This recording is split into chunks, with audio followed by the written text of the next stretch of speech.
Halo teman-teman, kali ini saya akan coba untuk melihat ya.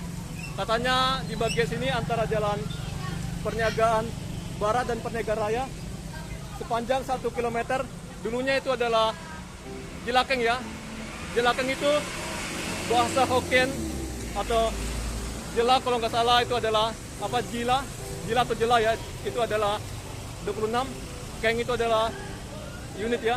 Oke, jadi mari ikutin saya. Ini katanya dulu adalah tempat untuk hiburan malam favorit para pejabat Belanda dan juga orang Tionghoa ya. Oke, sini adalah kawasan Tionghoa juga teman-temannya.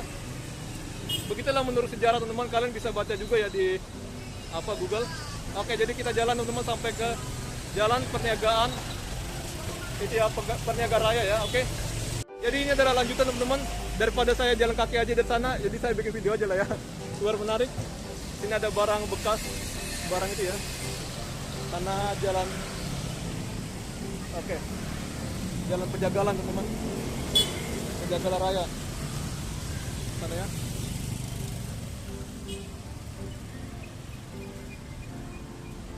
Sana Jalan Penjagalan Raya. Oke, sini banyak toko ya. Saya akan lihat bangunan lamanya. Katanya bangunan lamanya ada di sana, toko obat ya.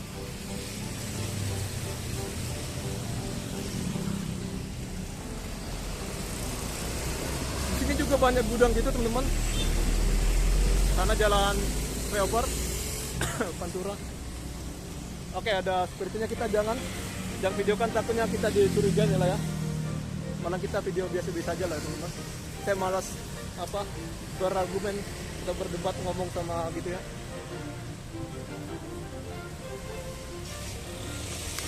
Oke, kalau dibuatkan trotoar yang bagus ini pasti turis akan sampai sini ya. Paham sih Pak? Oke, inilah jalan Jilakengnya. Tapi menurut saya baca teman-teman, panjangnya sejauh 1 km ya sampai ke Jalan Perniagaan Raya sana. Tapi kalau sini nggak mungkin ya. Tapi saya akan coba sampai sana juga menelusurin. Oke, ini saya akan mengambil gambar ini bagus ya. Oke, paham sih Pak? Oke, hati-hati banyak kendaraan.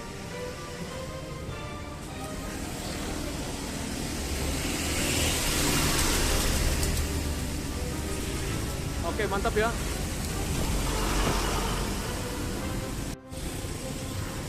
Oke, saya tidak bisa foto lama-lama sini karena banyak ya orang yang lewat.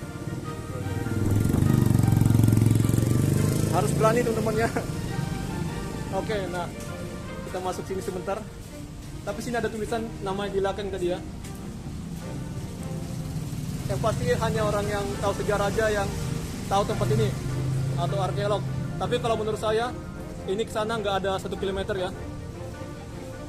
Jadi yang benar berarti di Jalan Perniagaan itu teman-teman. Ini ada juga ya untuk belok ke kanan ya. Tahu juga teman-teman, tapi namanya Jilakeng ya. Tapi menurut saya baca sampai ke ujung Jalan Penjagalan Raya ya.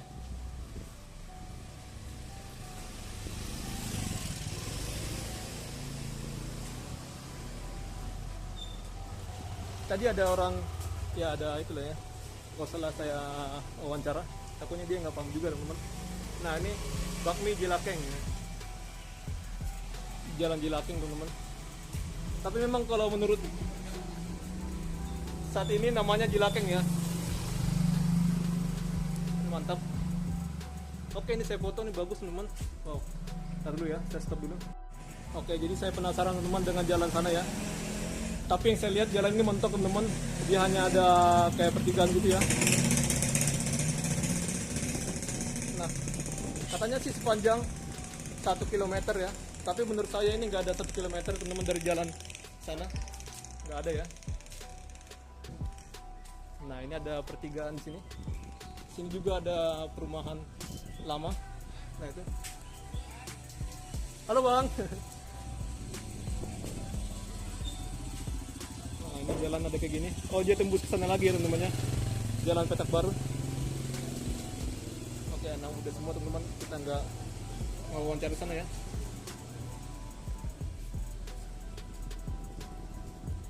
Oke, saya balik lagi ke sana. Nah, ini namanya Jilakeng ya teman-teman ya. Nah, Jilakeng.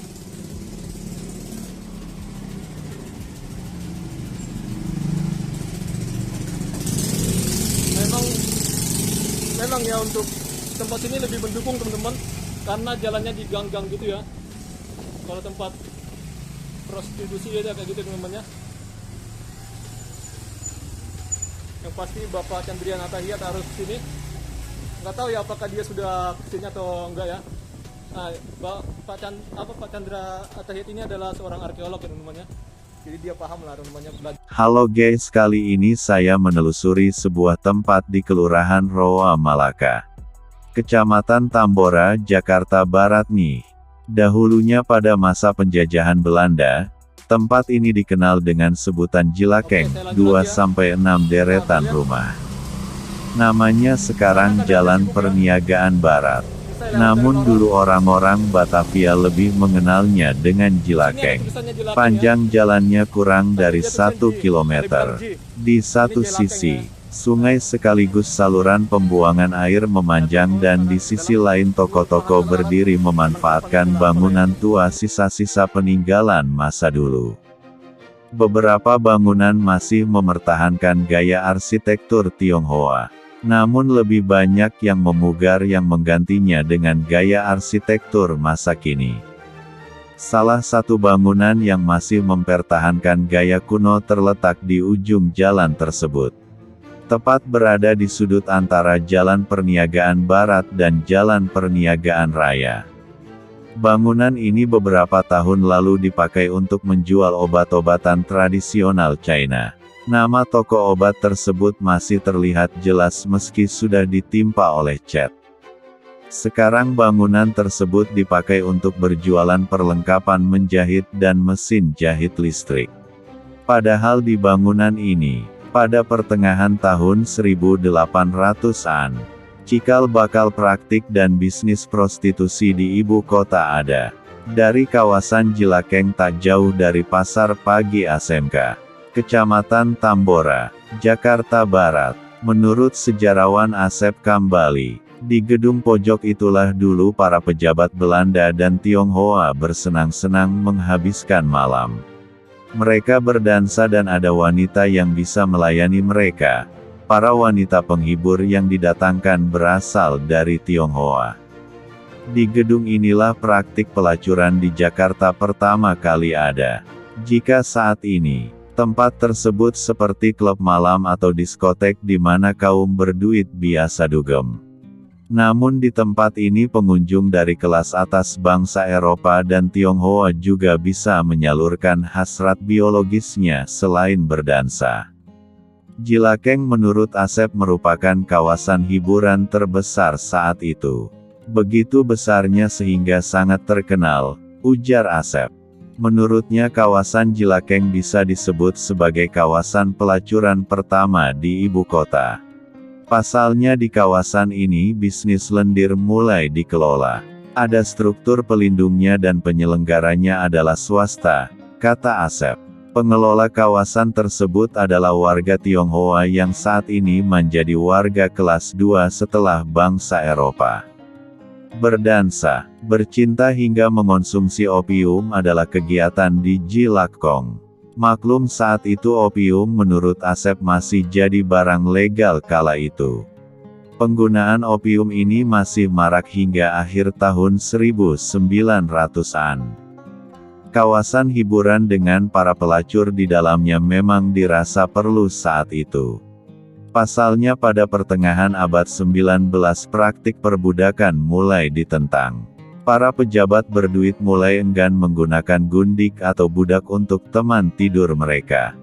Apalagi dengan memelihara gundik atau budak.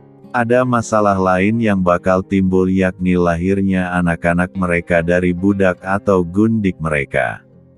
Apabila sebelumnya para pejabat Belanda dan Tionghoa bebas menyalurkan hasrat seksualnya pada beberapa gundiknya. Setelah perbudakan dihapuskan istri hanya satu-satunya pelampiasan. Jilakeng menjadi semacam oase bagi mereka yang sebelumnya terbiasa bercinta dengan wanita-wanita lain. Selain dengan istrinya sendiri, Jika Jilakeng kemudian tidak dikenal, Asep menduga penyebabnya karena memang sengaja dihilangkan dari sejarah Jakarta. Apalagi belakangan di rezim yang berkuasa menghapus segala sesuatu yang berbau dengan Tionghoa.